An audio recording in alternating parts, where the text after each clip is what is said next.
தோழமை சொந்தங்களுக்கு பணிவான வணக்கங்கள். அன்புடன் கேவிஎஸ்.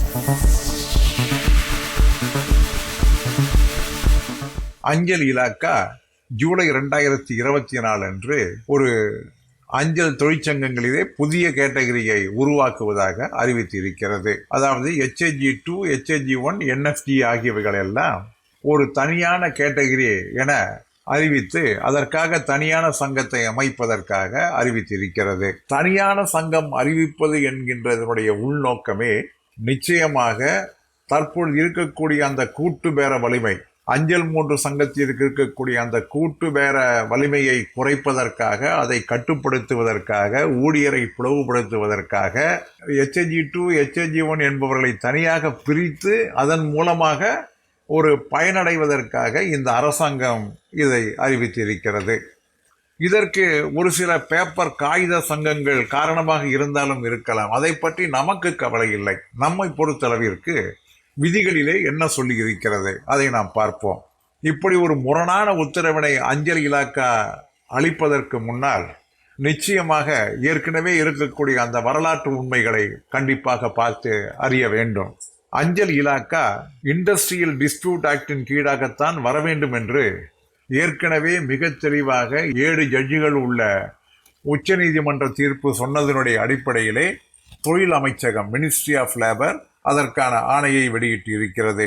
அதன் காரணமாகத்தான் அரசு ஊழியருக்கு போனஸ் வழங்கக்கூடிய நேரத்திலே அஞ்சல் ஊழியர், ரயில்வே ஊழியர், பாதுகாப்பு ஊழியர் என்ற 3 பிரிவிற்கு மட்டும்தான், இந்த 3 பிரிவினர் மட்டும்தான் ஆபரேட்டிவ் என்கின்ற அடிப்படையிலே அவர்களுக்கு இந்த போனஸ் ஆனது வழங்கப்பட்டது. மற்றவர்களுக்கு போனஸ் என்பது வழங்கப்படவில்லை. இது வரலாறு. அரசு துறைகளிலே தற்பொழுது இருக்கக்கூடிய இந்த 3 துறைகள் மட்டும்தான் ஆபரேட்டிவ் பிரிவுகள். அவைகள் இண்டஸ்ட்ரியல் டிஸ்பியூட் ஆக்டின் கீழாக வர வேண்டும் என்று மிக தெளிவான ஆணை இருந்தாலும் கூட நம்மை 1995 RSA recognition of service association சட்டங்கள் வழி அங்கீகாரம் பெறுமாறு நம்மை வலியுறுத்தியது. நம்முடைய தலைவர்கள் அன்று ஏற்கவில்லை. 1993 ஆணை வெளிவந்திருந்தாலும் கூட 1995 வெள்ளோட்டமாக வெளியிட்டது. NFPயை சார்ந்து இருக்கக்கூடிய எந்த சங்கங்களும் அந்த சங்க அங்கீகார தேர்தலிலே பங்கேற்கவில்லை. அந்த உறுப்பினர் சரிபார்ப்பிலே பங்கேற்காத காரணத்தினால் எந்த ஒரு சங்கமும் முதல் சங்கத்திற்கு தேவையான அந்த 35% உறுப்பினரை பெறாத காரணத்தினால் எந்த சங்கமும் அங்கீகரிக்கப்படவில்லை. மீண்டும் 1997 நம்முடைய தலைவர்களிடம் அஞ்சல் நிர்வாகம் கோரிக்கை வைத்தது. ஏற்றுக்கொண்டு நீங்கள் உறுப்பினர் சரிபார்ப்பிலே கலந்து கொள்ள வேண்டும். 1995 நடைபெற்ற அந்த உறுப்பினர் சரிபார்ப்பிலே எந்த தொழிற்சங்கமும் அங்கீகரிக்கப்படவில்லை என்று சொன்ன நேரத்தில் நம்முடைய தலைவர்களும் ஏற்றுக்கொண்டார்கள். ஏனென்றால் மிக தெளிவான அதற்கான ஆணைகளை எல்லாம் வெளியிட்ட பின்னணியில் தான் நம்முடைய அஞ்சல் துறையானது தலைவர்களை வேண்டுகோள் வைத்தது. அதாவது குரூப் சி கேடர் என்பது postal assistant, LIG, HAG2, HAG1 ஆகியவற்றை உள்ளடக்கிய ஒரு கேடர். அது ஒரு டிஸ்டிங்க்ட் கேட்டகரியாக அப்படியே தொடரும் என்று உறுதி கூறப்பட்டது. அதே போன்று அஞ்சல் இலாக்கா DOPT அமைச்சகத்திடம் ஒரு விளக்கம் கேட்டிருந்தது. அதாவது இந்த டிஸ்டிங்க்ட் கேட்டகரி என்பதை எப்படி அதை நிர்ணயம் செய்வது என்பதற்காக கேட்டதற்கு 22/4/1994 அன்று ஒரு விளக்க ஆணையினை வெளியிட்டது.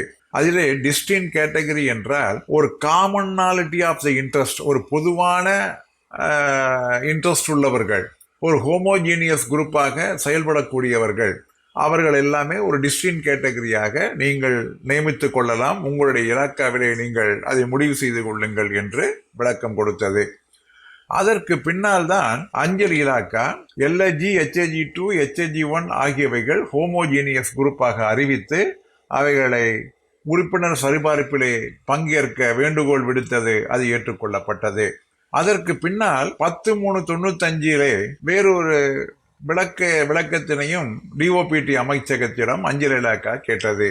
அதற்கு DOPT அமைச்சகம் மிக தெளிவாக, அதாவது 1997 முன்னால் 95 தற்பொழுது எந்தெந்த தொழிற்சங்கங்கள் ஒரு கேட்டகரியாக இருக்கிறதோ அவைகள் அப்படியே தொடரலாம், அதிலே மாற்றம் தர வேண்டியதில்லை என்கின்ற விளக்க ஆணையினை 10/3/95 அன்று கொடுத்ததனுடைய அடிப்படையிலே தான் நம்முடைய அந்த கேட்டகரைசேஷன் என்பது கூட அப்படியே தொடர்ந்தது. அதற்கு பின்னால் தான் நாம் உறுப்பினர் சரிபார்ப்பிலே பங்கேற்பதற்கு நாம் ஏற்றுக்கொண்டோம் என்பதுதான் உண்மை. இப்படி இருக்கின்ற பொழுது தற்பொழுது HHG2 என்பது குரூப் பியாக மாறியிருக்கிறது. ஆகவே அவைகளை எல்லாம் தனி டிஸ்டின் கேட்டகரியாக மாற்ற வேண்டும் என்று இலாக்கா சொல்லுமேயானால் அது ஏற்கத்தக்கதல்ல. ஏற்கனவே ஏற்றுக்கொள்ளப்பட்டிருக்கக்கூடிய நீதிகளுக்கு முரணாக எந்த ஒரு ஆணையும் பிறப்பிப்பதற்கு இந்த அரசாங்கத்திற்கு அனுமதி இல்லை. அதுவும் அஞ்சல் 3 அங்கீகார பதிப்பு நடைபெற்று இருக்கக்கூடிய நேரத்திலே இதை எதிர்த்து ஒரு வலுவான போராட்டத்தினை நடத்திட முடியாது என்கின்ற நப்பாசையிலே அரசாங்கம் நினைத்தாலும் கூட அதை முறியடித்திடக்கூடிய வலிமை என்பது அஞ்சல் 3 சங்கங்களுக்கு என்றென்றும் உண்டு என்பதை நாம் நினைவிலே கொள்ள வேண்டும். ஒரே மாதிரியான பணிகள், இன்னும் சொல்லப்போனால் LIG போஸ்ட் மாஸ்டருக்கு இருக்கக்கூடிய பணியும் சரி, HHG ஆக இருந்தாலும் சரி, NFG ஆக இருந்தாலும் சரி, பணிகள் என்பது ஒரே தன்மையை வாய்ந்ததுதான். இவைகள் அனைத்துமே போஸ்டல் அசிஸ்டன்டுடைய ஹைராச்சிக்கல் ப்ரொமோஷன் கேடர், அதாவது படிப்படியாக அவர்கள் பெறக்கூடிய அந்த ப்ரொமோஷனல் கேடர் தானே தவிர இவைகளெல்லாம் தனியான கேடராக நிச்சயமாக இருக்கவே முடியாது. இப்படி இருக்கக்கூடிய சூழ்நிலையிலே அஞ்சல் 3 ஊழியர்களை கூறு போட்டு அவருடைய இயக்கங்களை வலுவிழக்கச் செய்வதற்காக அஞ்சல் நிர்வாகம் செய்யக்கூடிய இந்த அநீதிகளுக்கு எதிராக மத்திய சங்கங்கள் வெகுண்டெழுந்து நீதிமன்றத்தினுடைய கதவினை தட்டிட வேண்டும். நீதிமன்ற கதவினை தட்டினால் நிச்சயமாக தடையாணை கிடைப்பது மட்டுமல்லாமல் இது போன்ற அரசினுடைய சூழ்ச்சிகள், சில சதிகார கும்பர்களுடைய சதி வேலைகள் அனைத்தும் தூளாக்கப்படும் என்கின்ற நம்பிக்கை என்பது எனக்கு நிறைய இருக்கிறது. என்ன நண்பர்களே, நிச்சயமாக நம்முடைய மத்திய சங்கங்கள் அதை செய்யும் என்று எதிர்பார்ப்போமா? நம்பிக்கையுடன் விடைபெறுகின்றேன். மீண்டும் சந்திப்போம். அன்புடன் KVF.